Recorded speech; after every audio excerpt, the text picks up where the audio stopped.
It's so good to be here. Amazing to be here. And the exciting thing is seeing people that I saw growing up in English hitting this up. Wow. Amazing. I'm so proud of you guys. This is a phenomenal initiative. Yes. Give yourselves a hand of applause. Bright Talks, what an amazing idea. What an amazing initiative. We need to see more of this. Right? Yeah. So for those that don't know you, my name is Nadia. Hi. Okay. More known as Teacher Nadia. And the funny thing is, I never wanted to be a teacher. Yeah, I didn't want to be a teacher. I wanted to be an actress. That was my heart's desire. And I studied drama at school. And then God turned my world upside down, and I gave up what I wanted to do what God wanted me to do.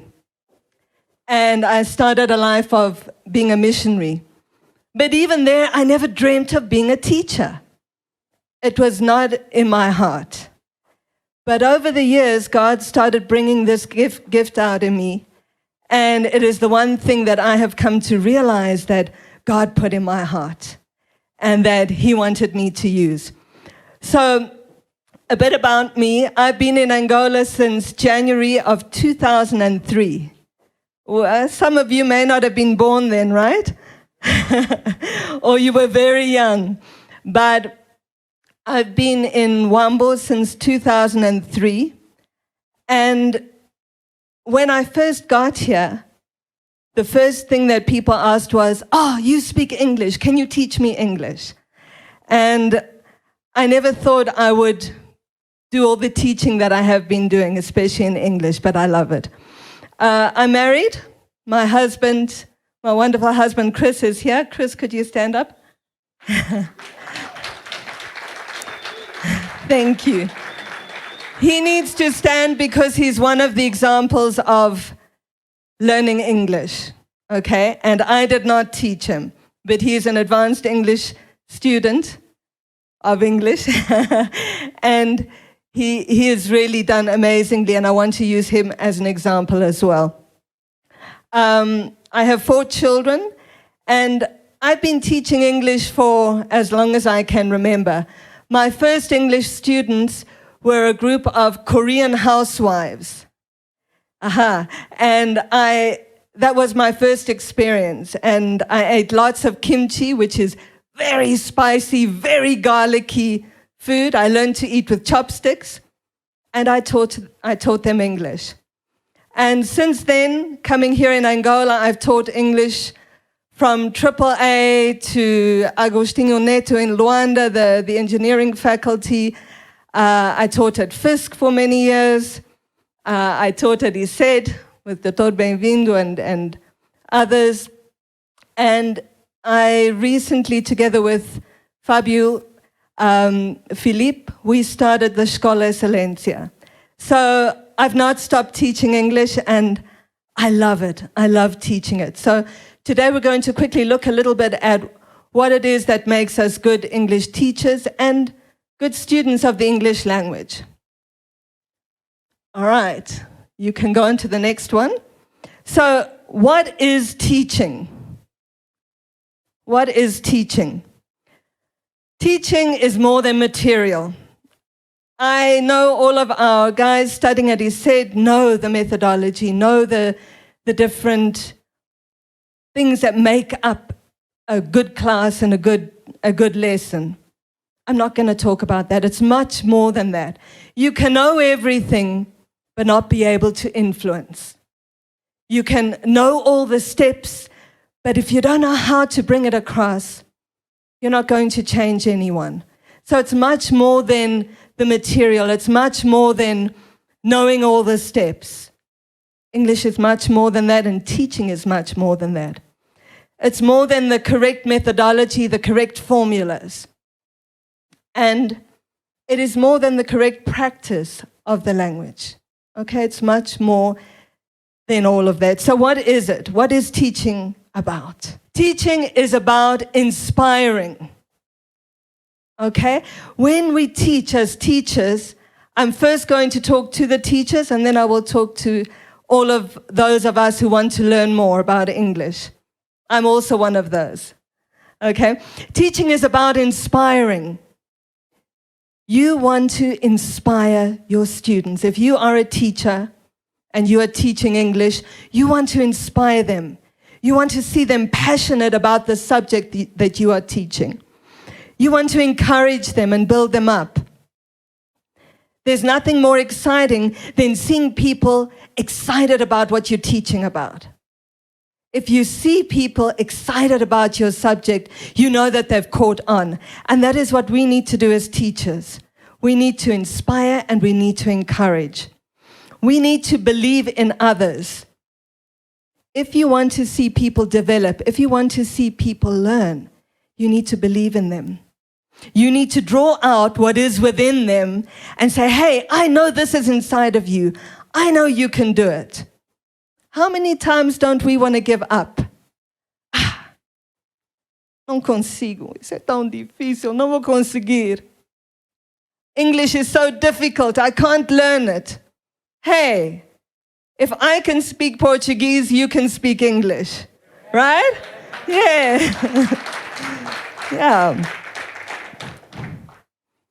Teaching is about influencing. Beto and I were talking about 360-degree influencing or leadership.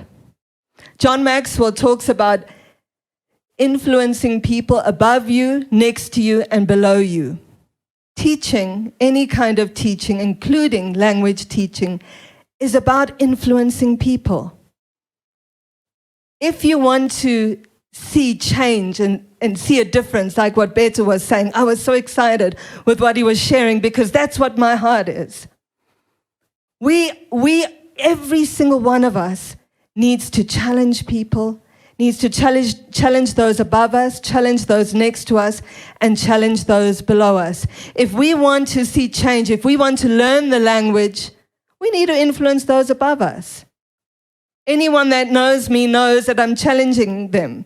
Hey, when are you going to speak English? Come on, you need to learn.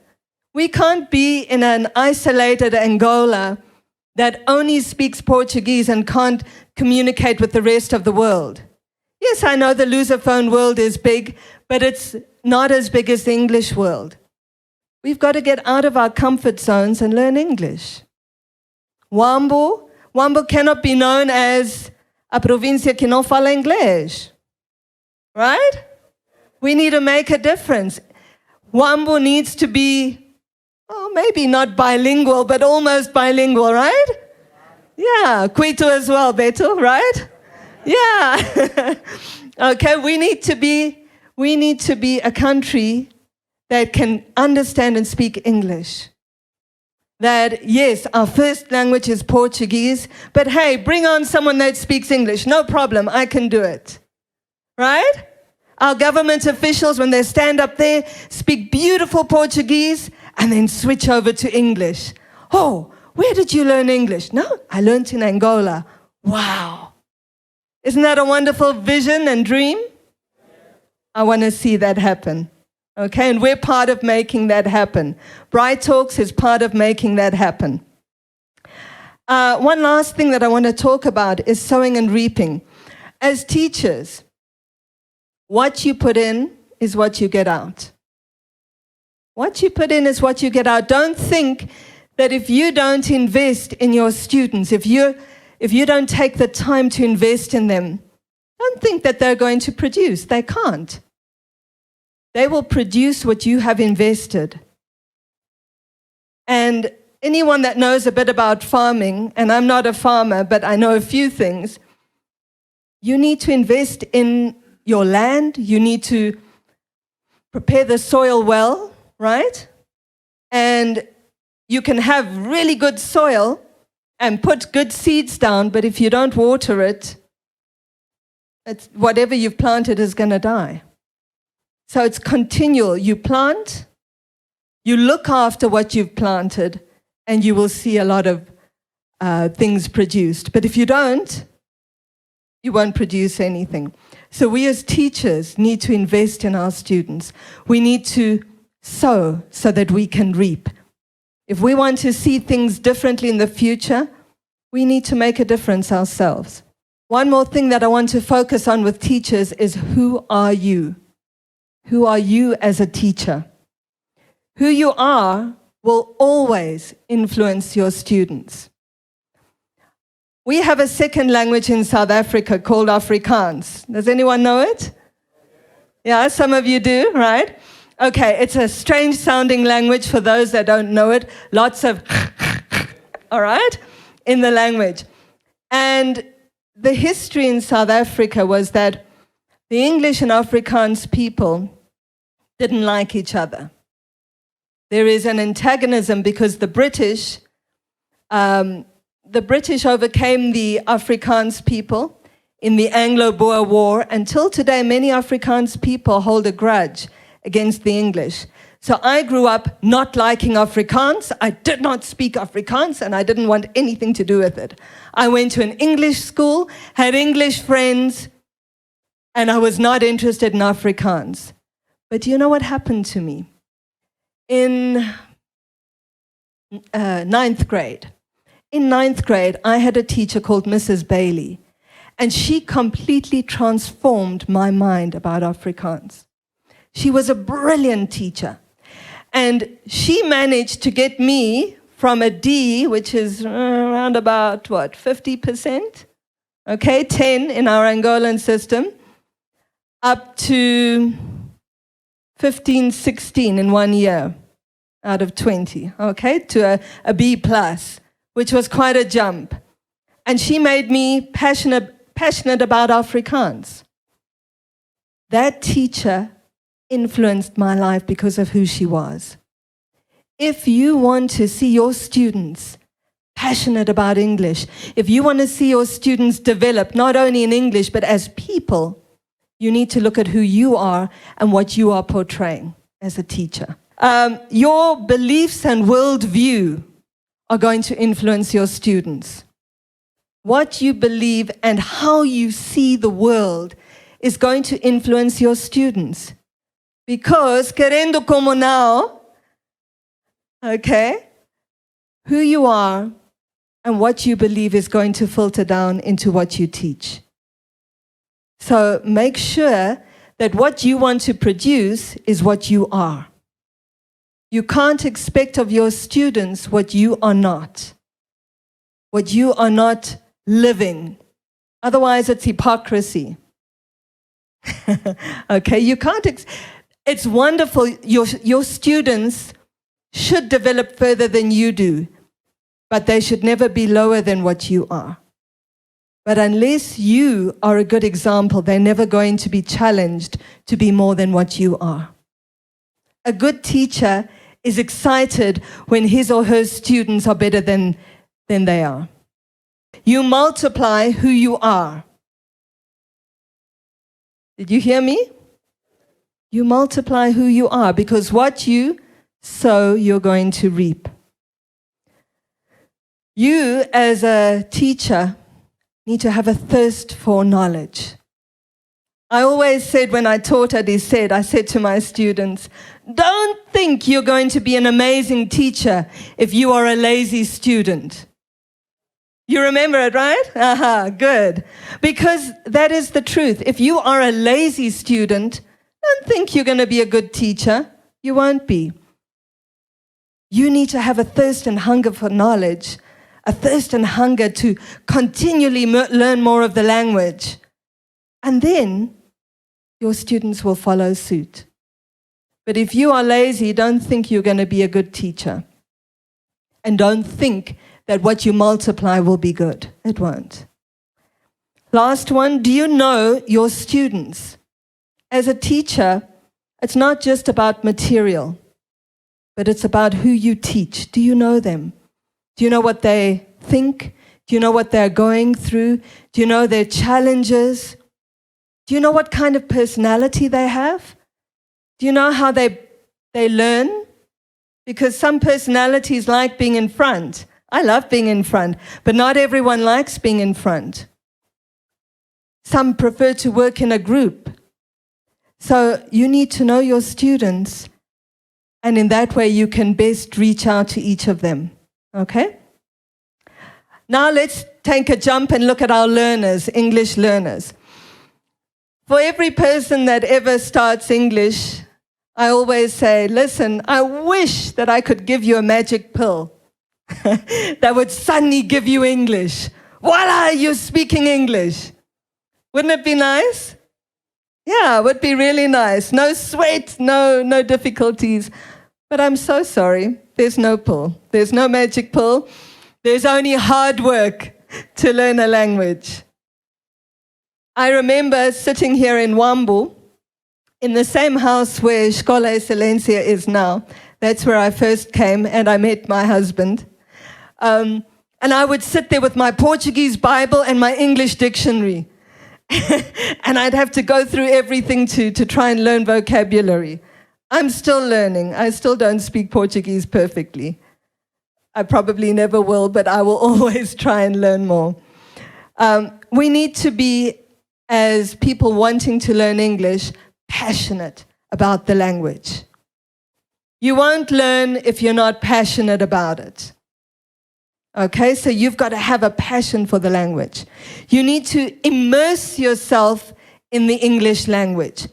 Nowadays, we are so lucky because we have the internet. Without the internet, things are a lot more challenging. But nowadays, at the click of a button, you're there. You've got everything on your phones, on your computer. You've got everything. So there's so much available. Guys, make use of it. Make use of it. I didn't have all of that when I was growing up. I'm old, right? I didn't have all of the internet when I was growing up. You've got it, and you can learn English so easily. So apply yourselves and make use of it. And the last two, like I said, what you sow is what you reap, as not only as a teacher, but as a student of language. What you sow is what you reap. If you want to speak English really well, then invest time. Invest time. You need to take time, otherwise you're not going to produce anything.